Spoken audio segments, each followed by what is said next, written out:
श्रीरतन बंगाले यांना आमंत्रित करतो. मराठीचा गोडवा हा रसिकांना वेगळ्याच पद्धतीने भावलेला आहे. आता नुकताच जागतिक महिला दिन सुद्धा आपण साजरा केलेला आहे आणि विवाह शिरवाडकरांचा महाराष्ट्र दिन सुद्धा आपण याच महिन्यात साजरा केलेला आहे. अशाच मराठी गीताचा गोडवा घेऊन आपण पिंजरा या चित्रपटातील गीत आपल्या समोर घेऊन येत आहेत. श्रीरतन बंगाले सर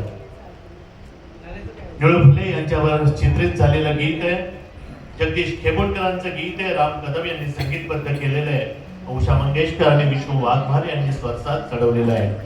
चित्रपटाचं नाव पिंजरा आणि गीत आहे सर्वांच्या सोठावर असणारं ग साजनी. ऐकूयात श्रीरतन बंगाले यांच्या स्वरात.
Ali